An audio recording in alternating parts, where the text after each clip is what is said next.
जिस सनातन धर्म का परचम फैला करता था, आज उस सनातन धर्म में जन्मे हुए मनुष्य के पास अपने लिए 1 इंच भूमि भी नहीं है। इससे ज्यादा देर क्या होगी कि छिनते छिनते छिनते छिनते हमसे हमारा अस्तित्व तक छिन चुका है। हमको राम मंदिर बनाने में 500 वर्ष लग गए हैं। हमारा भारत देश षड्यंत्रकारियों के चंगुल में फंस चुका है। गांव गांव, गली गली, मोहल्ले मोहल्ले करोड़ों रोहिंग्या आकर बस गए हैं और हमको पता भी नहीं है कि रेत में भरी हुई मुट्ठी की तरह हमारे हाथ से हमारा देश फिसलता जा रहा है। अब सन 2018 के बाद ऐसा महसूस होने लगा, भारत विश्व गुरु होने के लायक है, कि भारत पूरी दुनिया को सत्य का मार्ग दिखाने लायक है। और ये पता क्यों चला? क्योंकि जो पूरी दुनिया पूरब से ज्ञान लेने के लिए आती थी, वो कहीं न कहीं दबा दिया गया था, जला दिया गया था। और जिस देश के अस्तित्व को, जिस संस्कृति के इतिहास को जला दिया जाता है, उन लोगों के पास कुछ नहीं रहता। आज हम लोगों के पास वास्तव में कुछ नहीं है। मैं बहुत सी मैयाओं को देखती हूँ, कहने को शिव चर्चा करती हैं, लेकिन उसमें शिव का नाम भी नहीं होता। ये कैसी शिव चर्चा है? भगवान को किस लिए मान रही हो? भगवान को जानती नहीं हो, इसलिए मानती हो कि कोई टोना टोटिका सब ठीक हो जाए, कोई औगार नहीं लगे, कोई बीमारी नहीं हो तो ठीक हो जाए, काम धंधा अच्छे चलने लगे। ये सब बातें हैं। भगवान की पूजा करो और जैसे अपने परिवार के लिए प्रार्थना करती हो ना, ऐसे हाथ जोड़कर एक प्रार्थना अपने देश के लिए करो कि मालिक मेरे देश को बचाना, मेरे देश की रक्षा करना। सनातन धर्म की सदा जय हुई है और सदा जय रहे। दुनिया का कोई भी षड्यंत्रकारी सनातन धर्म को जलाने, मिटाने, कुचलने में सक्षम नहीं हो। हमने मंदिरों को टूटते हुए बहुत देखा है।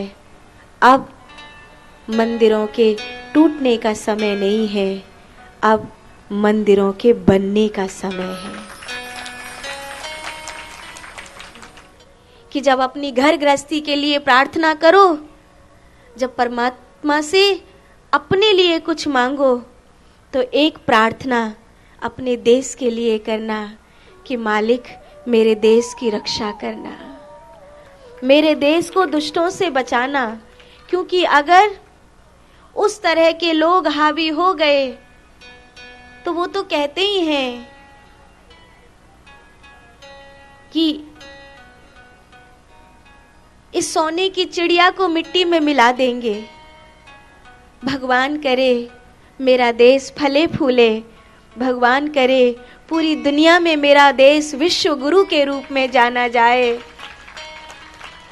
भगवान करे सनातन हिंदू धर्म के मनुष्य को अपनी अस्मिता, अपना अस्तित्व वापस मिले, और जिसके लिए पूरी दुनिया अपनी थी, उसे कम से कम एक देश तो अपना मिले ही मिले। इतना तो कम से कम हो ही हो।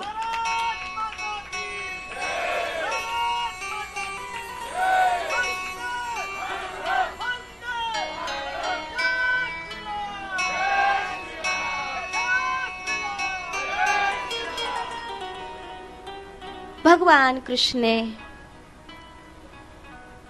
जब प्रद्युम्न को देखा वह धर्म की स्थापना करके लौटा है, तो भगवान कृष्ण को बहुत प्रसन्नता हुई और मैं मेरे पुत्र से जो आशा कर सकता हूं वो उसने पूरी करी है। हर माँ बाप अपने पुत्र से अपनी आशा पूरी करवाना चाहते हैं। हर माँ बाप चाहते हैं कि हमारा बेटा या बेटी एक अच्छा इंसान बनकर इस धरती पर जिए। माता पिता को इस सृष्टि का ब्रह्मा कहा जाता है। इसलिए शास्त्र कहते हैं, कह तो बांझ रह जा, कह तो इस धरती के लिए एक श्रेष्ठ पुत्र को पैदा कर। इससे तो अच्छी तू बांझ रह जा, या तो इस धरती को एक सपूत दे करके जा। माता पिता के उसूलों पर माता पिता के, लेकिन समस्या तब आ जाती है जब माता पिता का ही अपना कोई उसूल ना हो तो संतान बिचारी क्या करे।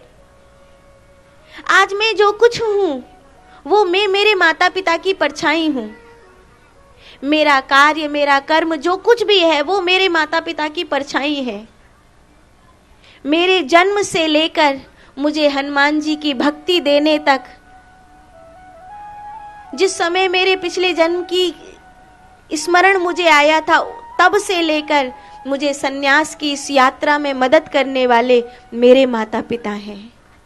और आज तक मैं नहीं समझती कि उनके बिना मेरा अस्तित्व है। वही है मेरे जीवन का अस्तित्व। आप अपनी औलाद को क्या दे रहे हो? आप अपनी औलाद को अपने जीने का तरीका दो। आपकी संतान आपकी पहचान बने। आपकी संतान जब आपकी पहचान बनेगी तो ये तय रहा कि आप मरकर भी जी जाएंगे, मरकर भी जिएंगे आप।